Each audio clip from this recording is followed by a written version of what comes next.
Pessoal, vamos começar a falar agora sobre recursos, tá? Dentro de recursos, nosso primeiro assunto do semestre, nós vamos falar conceito de recurso. Sei que uma turma já viu, outra turma também já viu comigo de manhã, tá? Mas para uniformizar nosso tratamento, vamos revisar esse assunto para todo mundo.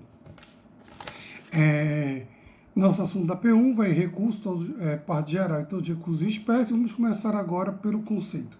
A gente trabalhou isso em sala de aula, eu vou repetir para vocês, que recurso é o ato de vontade da parte que tem por objetivo impugnar uma decisão judicial visando modificá-la. Vamos botar isso no conceito técnico para a gente ficar bem bonitinho. Recurso é o ato de vontade da parte que vergasta, ataca, impugna uma decisão judicial com o intuito de modificá-la. Pronto. Bem bonitinho, bem tranquilo. Agora a gente precisa entender esse conceito para poder compreender que nem tudo que a gente vai ver, aspas, dentro dos livros, dentro do Código de Processo Civil ou do Código de Processo Penal, qualquer um, que trata da matéria recurso, na verdade é recurso. Vou dar um exemplo bem prático agora, que se vocês pegarem no Código de Processo Penal, vocês vão encontrar dentro do capítulo recursos habeas corpus. E habeas corpus é uma ação, é uma demanda, tá? É um meio de impugnação de decisões judiciais ilegais, ilícitas, tá? Que cerceiam o direito de ir e vir das pessoas. E isso não é um recurso, mas está dentro da sistemática do Código. É um código antigo, tem suas falhas, como o Código de Processo Civil novo também tem suas falhas. A gente tem que entender apenas se a falha é consciente ou se a falha não é consciente. Mas a gente vai ver caso a caso todo esse trabalho. Vamos começar agora. Não. Recurso é um ato de vontade da parte.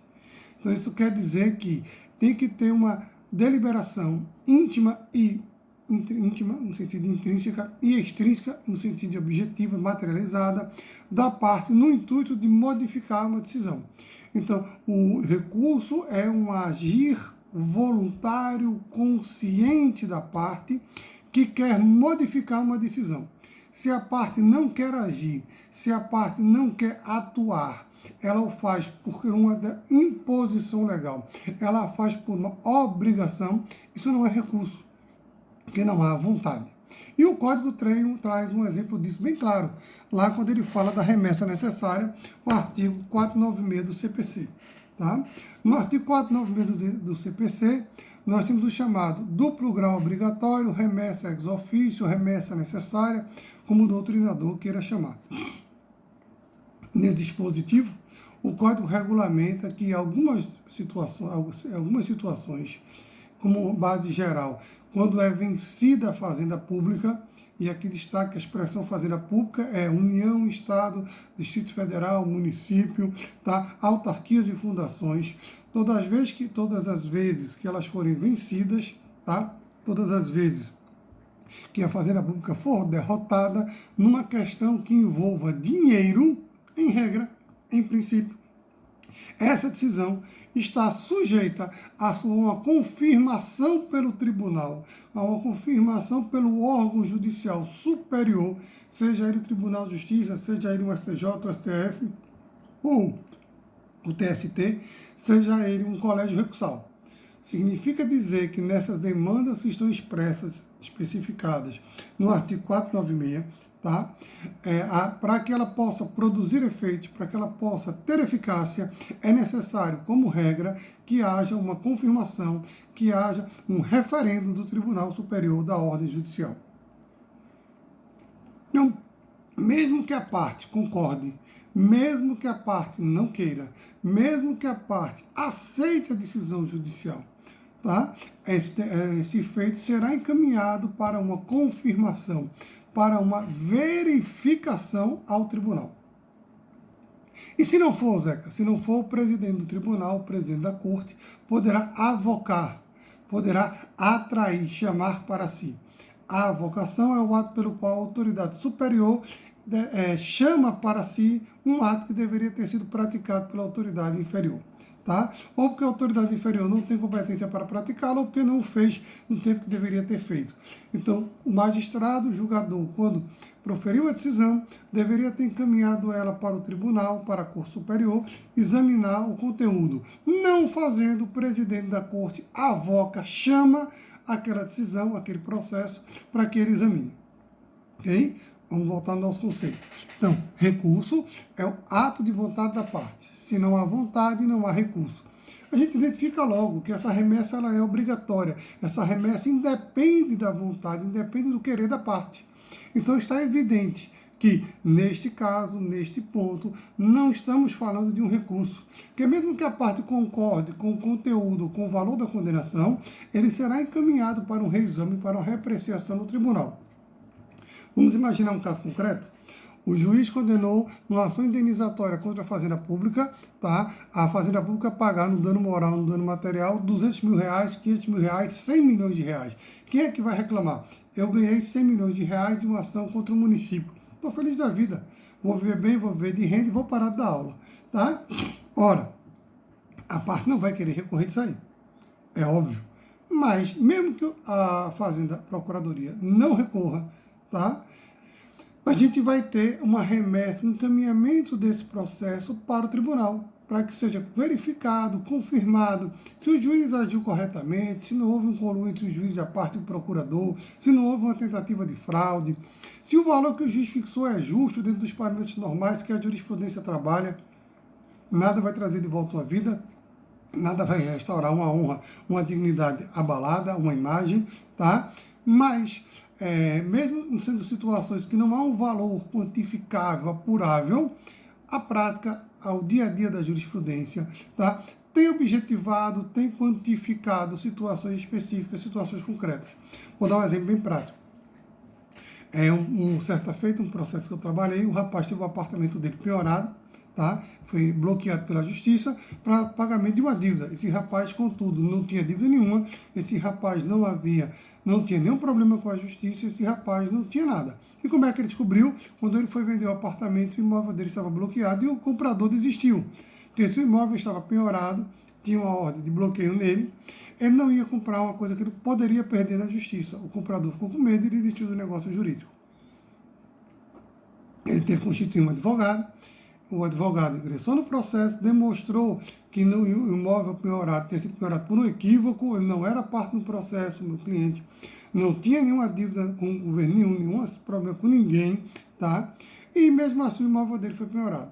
O cartório mostrou que foi um erro, tá? No comando da ordem do juiz, e a penhora foi dada baixa. Nesse intervalo, o cliente perdeu um negócio jurídico e houve aquela crise imobiliária de 2008, 2010, aquela crise imobiliária grande que nós tivemos por aqui, tá? E ele perdeu o negócio jurídico, ele não conseguiu mais fazer aquela venda. Nesse intervalo de 4, 6 meses para poder regularizar a situação, quando ele foi fazer uma nova venda, ele perdeu mais de 50 mil reais do valor de mercado do imóvel. Então, se ele tivesse feito no primeiro momento, ele tinha tido o valor.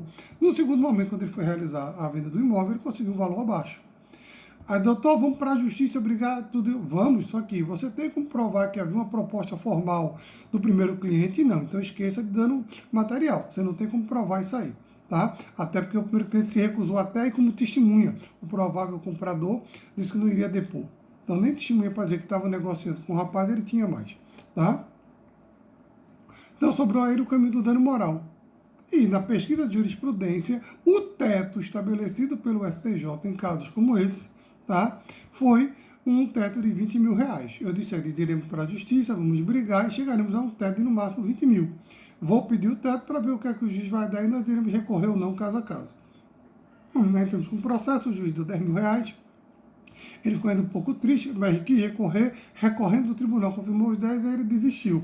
Mas, meio independentemente do recurso, quer dizer, ele ficou chateado e nós recorremos. Então, neste caso, houve um recurso. Se a gente tivesse pedido 100 milhões de dólares e o juiz tivesse dado 100 milhões de dólares, tá? Estou dando um exemplo aqui bem absurdo, só para a gente entender.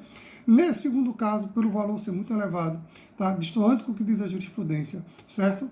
A gente teria a remessa necessária para o tribunal. Tranquilo? Dentro do assunto ainda. Zeca, quando é que eu vou saber que eu estou ou não diante desse caso exacerbado, dessa condenação mirabolante ou extrapolante do magistrado? O Código criou critérios objetivos, está lá no 496. Por isso que eu digo a vocês, vamos ler o Código, leitura anterior para a gente poder começar a trabalhar, ou posterior para revisar. No 496, o Código, além de estabelecer que só existe remessa necessária, só existe duplo grau para Fazenda Pública, União, Estado, Município, Distrito Federal, autarquias e fundações públicas, quando elas perdem, quando a sentença é condenatória, então quando o cidadão ou o contribuinte vence a Fazenda Pública, tá?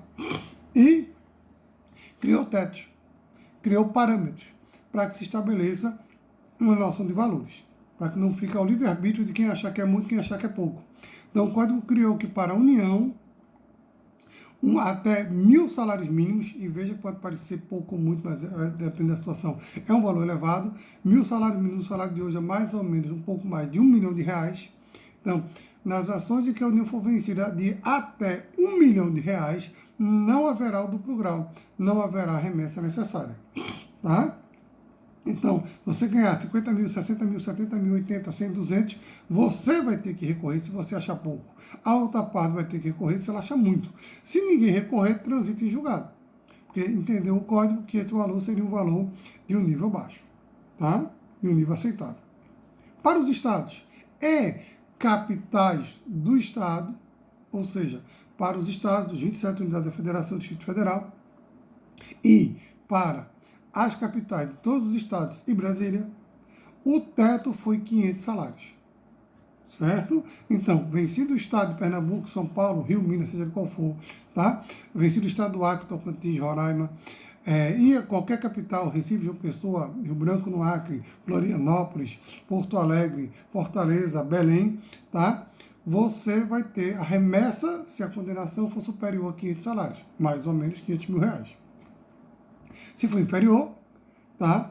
Você vai ter que recorrer se achar que é pouco ou se achar que é muito, vai ficar uma deliberação da parte. Por isso que volto. É um ato de vontade. Você quer recorrer, quer impugnar o valor, quer impugnar o conteúdo, vamos impugnar. Não quer, não vamos impugnar. Tá? Para os municípios, que não sejam capital do estado, o limite estabelecido foi 100 salários, mais ou menos os 100 mil reais. Tranquilo? Por que eu destaco sempre isso? Porque o nosso código, ao criar esse critério objetivo, ele em algumas situações foi injusto. Você vai pegar, por exemplo, uma cidade como Campinas, quase 2 milhões de habitantes, Guarulhos, Campos de Goytacazes, no Rio de Janeiro, Caruaru, Pernambuco, João Pessoa, Campina Grande, na Paraíba, tá? Você vai pegar Mossoró, no Rio Grande do Norte, vai pegar o Crato, no Ceará, Juazeiro, Bahia, Juazeiro do Norte, Ceará, cidades que tem um bom polo, cidades que tem uma boa estrutura, Caruaru, aqui em Pernambuco, tem uma estrutura desenvolvida, e uma condenação de 100 salários de 100 mil reais num município desse, não vai gerar, de 100 salários, vai gerar o duplo grau obrigatório. Tá? Ok? Então, qualquer município desse condenado em 115 mil, 120 mil, você vai ter uma condenação duplo grau. E alguns desses municípios que eu falei, Campinas, Guarulhos, são bem maiores, são bem mais ricos, e bem mais industrializados e desenvolvidos que várias capitais brasileiras. No Rio Branco, no Acre, Macapá, tá? Rio Branco, no Acre, Macapá, o estado de Rondônia, Roraima, né, que tem capitais que não são tão ricas, tão desenvolvidas como essas. Então, aí é a minha opinião, ressalvando, não é nenhuma crítica ao código, o código poderia ter usado um critério por cidade, até 500 mil habitantes, até 600 mil habitantes, acima de 1 milhão de habitantes, e as capitais teria sido talvez mais justo, mas o critério que o código utilizou foi um critério político. Capital, independentemente da riqueza que ela produza, da força que ela tenha, vai ser X. Cidades outras mais desenvolvidas, mais ricas que capitais, serão tratadas como uma simplicidade do interior. Campinas, Guarulhos tem a mesma força que Triunfo, tem a mesma força que Gravatá, a mesma força para efeito, força no sentido de limite de remessa necessária, que qualquer cidade pequena do Brasil, dos rincões da Amazônia, tá, do centro-oeste, onde você quiser. Tranquilo? Com isso, a gente fechou o primeiro apêndice, que é a remessa necessária dentro da parte inicial. O recurso é um ato de vontade. E eu estou mostrando que existem situações em que o processo é caminhado para o tribunal, que há uma revisão da demanda, que há uma revisão da decisão judicial, sem que tenha havido a vontade da parte. Ou melhor, sem que a vontade da parte seja determinante para aquele ato. a parte pode até querer, pode também recorrer, mas ela recorrendo ou não, o processo iria para o tribunal. Então, quando se diz que o recurso é uma de vontade, é quando só há o recurso quando a vontade da parte é determinante para aquilo. Quando a vontade da parte não altera, ela querendo ou ela não querendo, aquilo será encaminhado, aquela decisão, aquela impugnação, será encaminhado para um reexame no tribunal, nós não estamos diante de um recurso. Zeca, e quando há remessa necessária e há o recurso, como é que funciona? Prevalece a remessa necessária. Quando a gente tem um processo que é encaminhado por consequência do 496 do CPC a um tribunal, e também temos a interposição do recurso da parte, prevalece a remessa necessária. Por quê? Nós iremos ver mais adiante, quando nós falarmos dos efeitos do recurso, tá? Que um dos efeitos do recurso é a expansividade, tá? O que é a expansividade e a translatividade. O que é a expansividade? A expansividade é a possibilidade que tem o tribunal, em alguns casos, de examinar temas que a parte não abordou no seu recurso. Tá? Então, ele pode expandir o conhecimento do recurso. Tá? E a translatividade é outro efeito, tá, do recurso, que diz que o tribunal só deve apreciar, só deve discutir aquilo que a parte pediu, aquilo que a parte levou ao seu conhecimento. Nesse caso, nós temos um conflito. A parte levou no recurso voluntário dela um pedaço da decisão, um conteúdo. Ela impugnou o valor que ela achou pequeno, ela impugnou uma parte da decisão que ela achou injusta. Quando eu mando a remessa necessária para o tribunal, eu estou expandindo a possibilidade do tribunal. Ele vai ter que examinar tudo o que o juiz fez de novo. Então, nesse caso, como o tribunal tem um leque de atuação maior, ele é mais amplo, a remessa necessária prevalece sobre o recurso voluntário. Beleza? Entenderam aí? Tá? Então, repetindo, havendo remessa necessária e havendo recurso voluntário, a remessa necessária prevalece porque ela permite que o tribunal aprecie um conteúdo maior. É o chamado efeito expansivo do recurso ou expansivo da remessa necessária, que só ocorre quando tem matéria de ordem pública. A gente vai voltar a falar disso. Tá? Então, vamos lá. Recurso é mais de vontade. Se não tem vontade, não é recurso. Zeca, fechando a remessa necessária do plural obrigatório, remessa ex officio. E que diabos é isso, então? A remessa necessária do plural é uma condição de eficácia da sentença, é uma condição de eficácia da decisão judicial. Essa decisão não produzirá efeito até ser confirmada pelo tribunal. Tranquilo? Obrigado, pessoal. Primeiro pedaço do conceito examinado. Segundo, recurso é uma vontade da parte que visa modificar uma decisão. Então, o objetivo, o intuito, o alvo do recurso é modificar a decisão. Quando eu digo modificar a decisão, é modificar o que da decisão. Não é conseguir mudar, olha, essa vírgula está equivocada, aqui era ponto, bota isso aqui de verde, transforma aquilo aqui em amarelo. Não é corrigir pequenas falhas, não é corrigir pequenos defeitos do recurso. Tá? Quando eu digo modificar a decisão, é modificar o conteúdo, a parte dispositiva, a parte deliberatória, a parte em que o juiz decidiu, procedente, improcedente, entendeu? Defiro ou indefiro o que a parte quer. Então, em cada pedido, o juiz negou ou denegou aquilo que a parte pediu.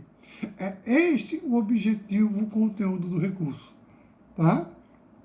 Então, quando a gente diz que o recurso vai modificar a decisão, ele vai modificar o resultado final daquela questão jurídica levada ao judiciário.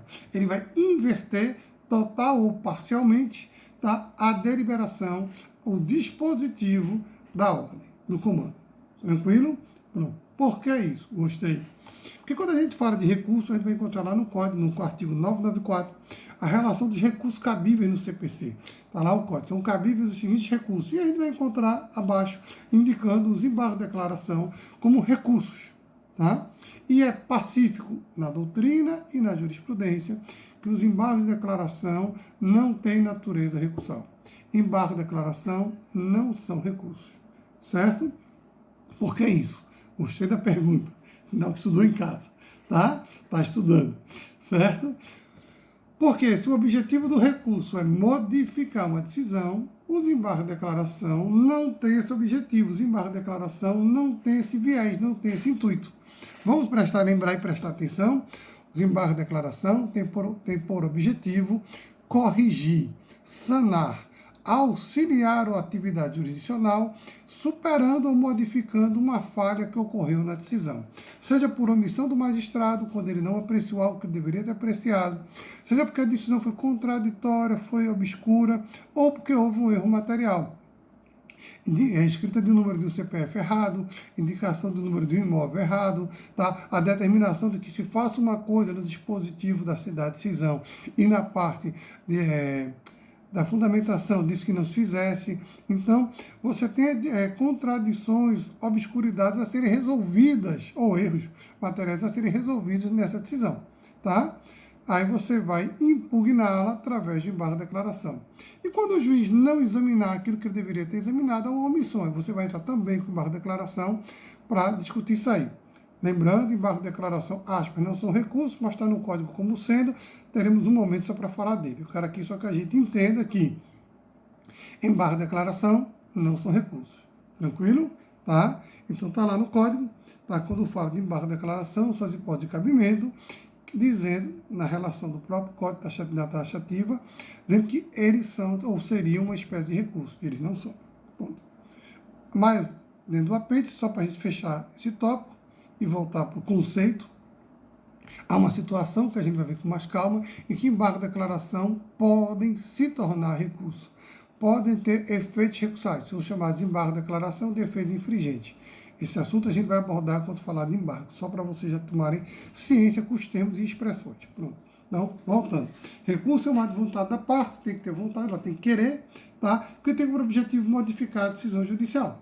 Então, se vai modificar, se tem essa finalidade, esse poder de mudar, aquele é recurso. Se não tem poder de mudar, se não tem objetivo de mudar, aquilo não é recurso, tá? E por último, mudar o quê? Mudar uma decisão judicial. E aí a parte mais importante do nosso encontro de hoje. Identificar o que é uma decisão judicial. Identificar as espécies de decisões judiciais. Perdão.